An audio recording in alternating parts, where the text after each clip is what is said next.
Welcome to my Omega Protocol Ultimate Guide series. In this video, we tackle Phase 3, also known as Omega Reconfigured. This phase is a debuff festival and very flashy, but don't worry, I will guide you through what's going on. Omega starts right away with his big mechanic, Hello World. The Hello World cast will do big raid-wide damage and attribute a multitude of debuffs to the party.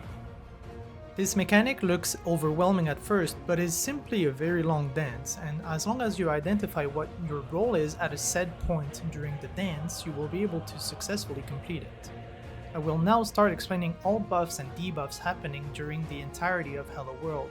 I understand that this might be a bit long, but bear with me, as if you understand what's going on, you will have a much more in-depth understanding of why you are doing what you are doing.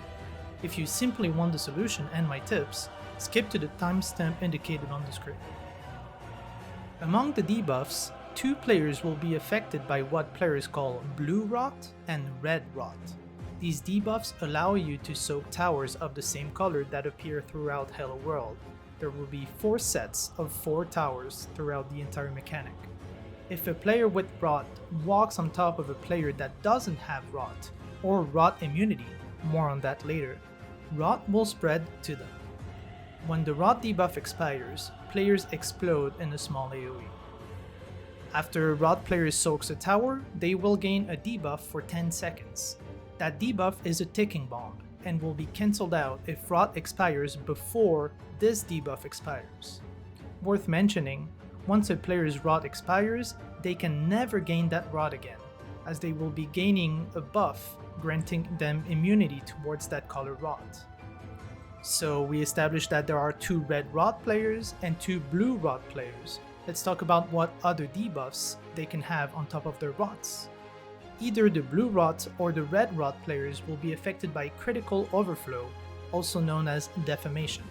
It is a large AoE that spreads to other players if they get hit by it. Luckily enough, 2 players will also have latent defect, a debuff that requires them to be hit by critical overflow, or they will explode and wipe the raid. Worth mentioning, once a player is hit by critical overflow, they will be granted a buff that makes them immune to getting it again.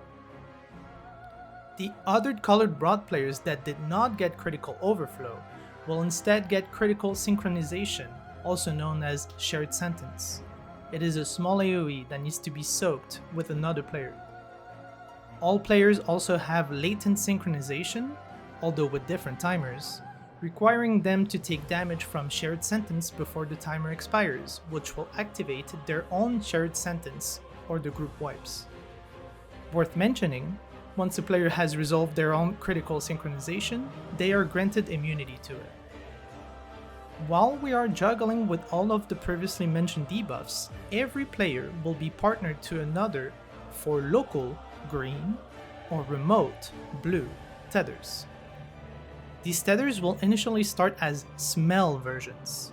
When the smell debuff expires, they will become active, turning into regression versions. For local regression, so the green tether, partnered players need to get close to each other to break it. And for remote regression, the blue tether, partnered players need to get far from each other to break it. Each time a tether breaks, the entire party will receive 2 instances of patch damage, inflicting a stack of Thrice Come Ruin and a stack of Magic Vuln, forcing the tethers to be broken one at a time. As I previously mentioned, that's a lot of information to take in, but let me tell you, you can break down this mechanic to become relatively easy if you are able to identify which debuff is important for you at a given time. Remember, there are 4 sets of towers going off during Hello World, and if you can identify what you need to do in relation to the currently active towers, you'll be able to be successful.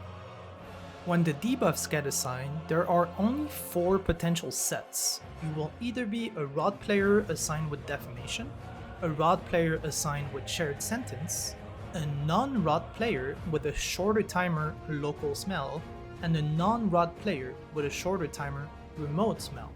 You may ask, how do I know what to do? For each set of towers, you only have to pay attention to the following debuffs.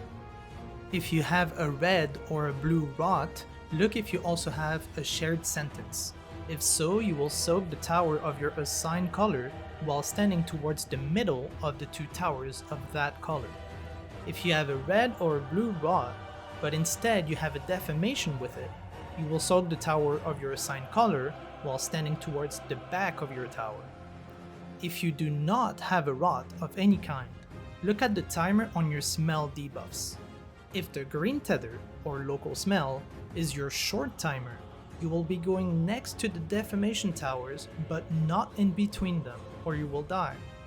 If instead you are a blue tether or remote smell with a short timer, you will be going in between the shared sentence towers and split damage with the shared sentence players. Whatever the case is, if you did not have rot initially, you will want to grab rot once the towers go off. Please note that for the sake of the explanation, the red towers in my diagrams will be northeast and northwest, and the blue towers will be southeast and southwest. Towers can spawn in any pattern, but the same color towers will always be next to each other. So step 1. Identify which towers are deformation, as everyone orientates from that. Identify your debuff and position accordingly while paying attention to other people's movement. You do not want to pass rot accidentally. Once everyone is in position, the towers will be soaked, and the deformations and shared sentences will go off. Step 2. Non-rot players will walk over rot players to grab their rot. By doing so, the blue tether will naturally break. Step 3. 2 or 3 seconds later, the green tether will gather towards the middle to break their tether. Shortly after, the players that started with rot will explode, and players have to make sure that they are not in the explosion radius, or the group wipes. For the second set and third set of towers, these steps repeat. Look at your debuff, identify the towers, position accordingly, and repeat. For the final set, there is a slight change to the strategy, as this time around you do not want the green tether players to get hit by deformation, which means that the entire party will gather on the opposite side of the deformation towers. Once the towers go off, the green tether will automatically detonate, which forces the blue tether players to wait about 2 or 3 seconds before they can break theirs. After that, rots will detonate. Here is a full POV of Hello World with callouts, so you guys can listen in to what we think are the important things to say during that mechanic. Red is deformation.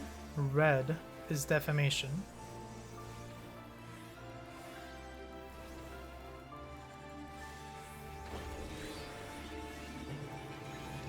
Around you, David.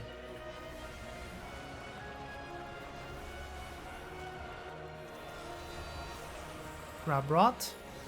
Pop green. Watch rot.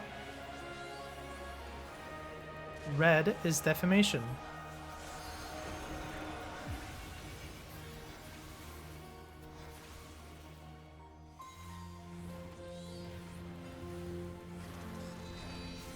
Grab rot. Pop green. Watch rot. Third set, red is deformation.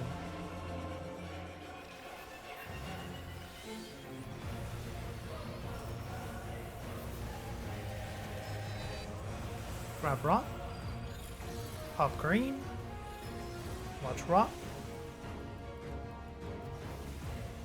Final set, red is deformation. Party to blue. Blue tethers, be patient.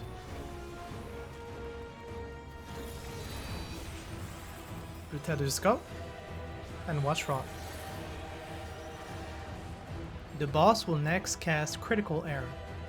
Critical Error will check if every player has had a deformation before, which means they also have deformation immunity.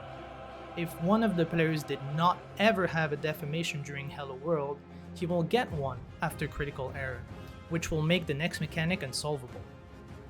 The last mechanic of the phase is called Oversampled Wave Cannon, which the community refers to as monitors. The boss will face north, and one of his sides will glow with monitors. Furthermore, 3 random players will be picked with monitors as well. According to our trial and error, the way monitors seem to work is that it randomly picks 2 players standing on the side of the monitors to shoot at, dealing damage and granting a stack of twice come rune. This means that if you accidentally get picked by 2 monitors, you will die from doom. The way to handle this mechanic is to make sure that only 2 players are in front of each monitor. This includes the boss's monitor, as well as the 3 random players' monitors. Here's how to handle it. The way our group splits up is to have 3 players north and 5 players south. This creates better odds for us to have only 1 monitor spawn in the north group and 2 monitors spawn in the south group. Please note that there are some times where this won't happen, and players will have to flex. We position ourselves in a line. When the 3 players get assigned monitors, their place in the line represents which monitor spot they will go to. The first monitor player has to go the opposite way of the boss's monitor and plant himself in the northern intercard. Depending which side of the boss has monitors, that could be northwest or northeast. They will then face their monitor the opposite way of the boss's. The second and third monitor players go to the side of the boss's monitor and stand slightly to the north and south of the cardinal, respectively. The northern player will aim their monitor north, while the southern player will aim their monitor south. The remaining 5 players will all have to position themselves on the safe side. 2 will be south, very slightly shifted towards the safe side. 1 will be north, slightly shifted towards the safe side. And 2 will be at the cardinal opposite of the boss's monitors. The positions are displayed by the red circles on the diagram. Once everyone is in place, it should look like this. Only 2 players should be on the monitor's side at all times. As a monitor player, try to pay attention to your teammates and make sure that your half-room cleave only catches 2 players maximum. After monitors resolve, kill Omega before he finishes casting Ion Efflux, and you are done! Or so we thought. Omega is back for more, and it begins rebooting as a last resort, and enters a new, short phase. During this phase, the center will pulse with an AoE that grows in size, just like the transition after phase 2. At the same time, Omega will shoot a beam at each player, and pick 2 random players with stack markers. Players will then need to gather together for the stacks, but since Omega shoots beams at the old player's location while the stacks are going off, players will need to create a safe area to handle the stacks. We split up in light parties, with tanks northwest or northeast, range west or east, healers west-southwest or east-southeast, and melees southwest or southeast, as the diagram shows. Omega will target 2 random with stack markers and all players with beams. He will then memorize where he shot the beams and shoot there again later. To solve the stacks, players have to be ready to flex. If 2 members of the same light party get targeted, the southmost row that gets targeted will flex. For example, on this step 2, nobody has to flex. Step 3, the party gathers together south-southwest and south-southeast to resolve the stacks, and proceeds to go back to their spread location, but this time outside of the boss's hitbox. 2 new players will be targeted for stacks, and for example, in step 4, since 2 members of the same light party got targeted, the range roll will have to flex. After spreading, the party quickly dodges in and goes south to resolve the stacks. They then spread out one more time and stack one more time, but this time they will have to stay out for a second after the stack goes off before moving in. Bring Omega down to under 20% to successfully push your group into the next phase. See you soon for the almighty Phase 5.